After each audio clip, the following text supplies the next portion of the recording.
welcome. You're watching World 360. I'm Akanksha Swaroop. This week, Donald Trump unveiled the historic Gaza peace plan. He announced the 20-point peace plan along with Israel's Prime Minister Benjamin Netanyahu, a meeting that materialized at the White House.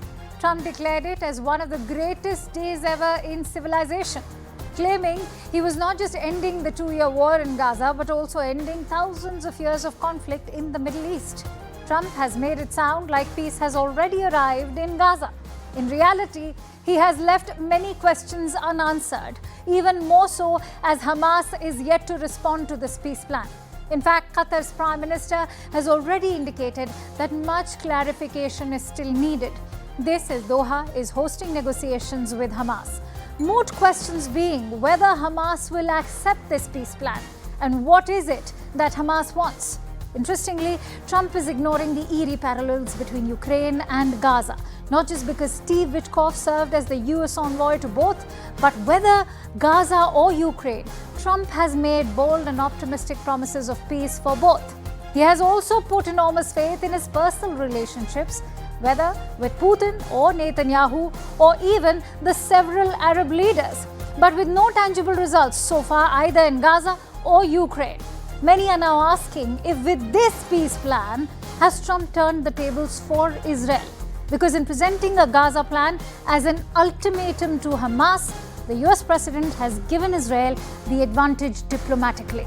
Perhaps an even freer reign on the ground if a deal fails, which begs the question, what are the guarantees for Palestinians?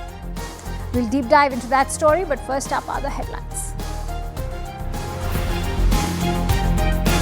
US President Donald Trump has given Hamas an ultimatum of 3 to 4 days to respond to his proposed peace and reconstruction plan in Gaza, warning the militant group would pay in hell if it rejects the deal. Amid a reset in ties with India, Canada declares the Lawrence Bishnoi gang as a terror group, allowing the federal government to seize property and freeze money owned by the group in the country. India's trade deal with the European Free Trade Association has kicked in, making wines and chocolates cheaper, aiming for $100 billion investments and 1 million jobs over 15 years. Amid the showdown over tariffs, US President Donald Trump has defended his much-criticized trade policy, saying tariff is his favorite word in the English dictionary and credited it for making America rich. US federal government has shut down for the first time in 6 years after a deadlocked Congress failed to pass a funding measure to keep the lights on. US President Donald Trump has once again begged over a Nobel Prize for ending 7 global conflicts, calls denial of prize an insult to US.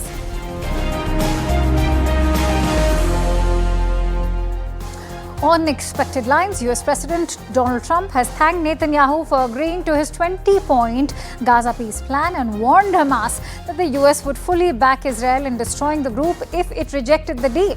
Netanyahu has endorsed the plan, saying it aligns with Israel's war goals and could bring a permanent end to the conflict.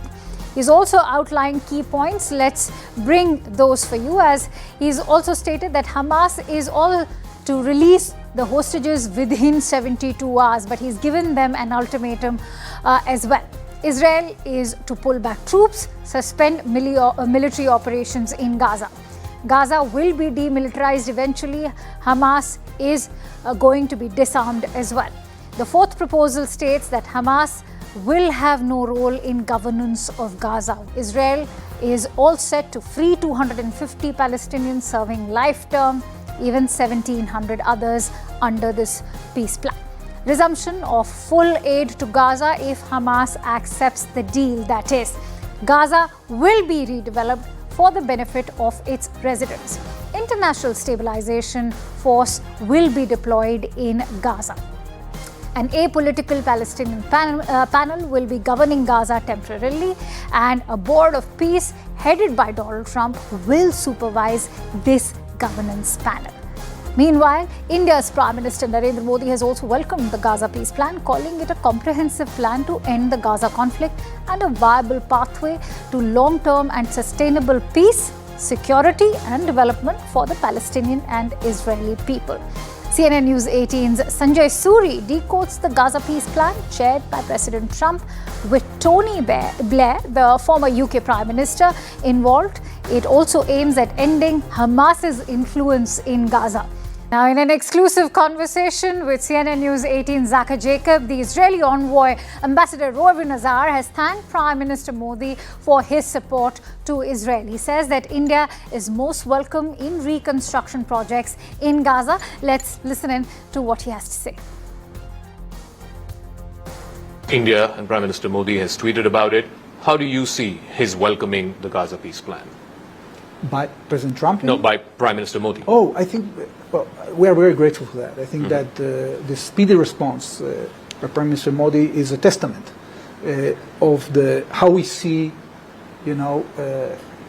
common principles and common ideology, how we reject terrorism, how we want to create a situation in which we not only achieve security, but we achieve prosperity. And this plan actually details how we are going to achieve prosperity, because not only Israelis, also Palestinians deserve to live in peace. And therefore, the fact that India is supporting that gives me hope that we can succeed, and that India can involve itself to the degree that it how would you envisage India playing a role in post-war Gaza? Well, India has a lot to offer. Both in terms of their friendship with the Palestinians, both in terms of assistance in economic projects. India has been a contributor to multinational forces in our region. This time, we want that involvement will actually be effective. No, how does that translate? Construction or it can be construction, it can be other elements. It depends on how India is going to engage with the force that is going to be created there.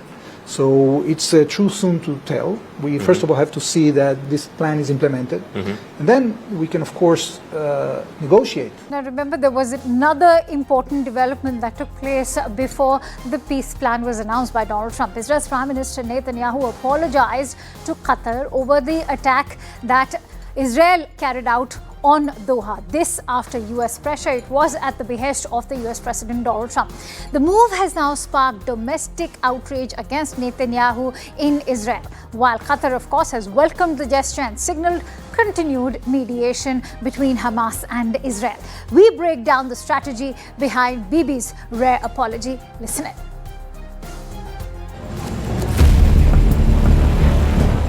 Israel's coalition and opposition ministers have slammed Prime Minister Benjamin Netanyahu. This for apologizing to the Qatari Prime Minister for Israel's assassination attempt of Hamas leadership in Doha earlier this month. The apology arrived during a three-way phone call facilitated by the US President Donald Trump after Netanyahu met with the US President in Washington.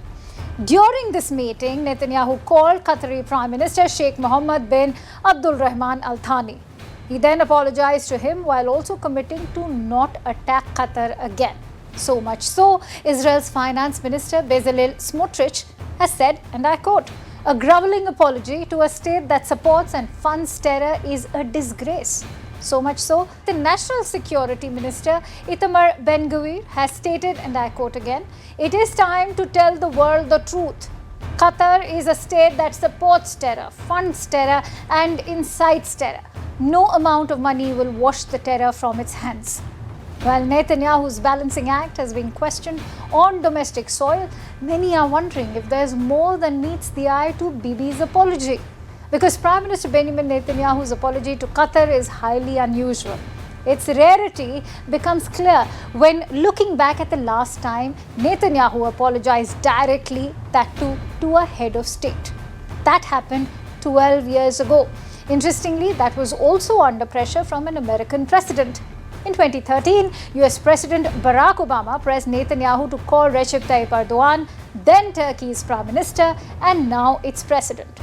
This was just before Obama was leaving Israel at the end of his visit.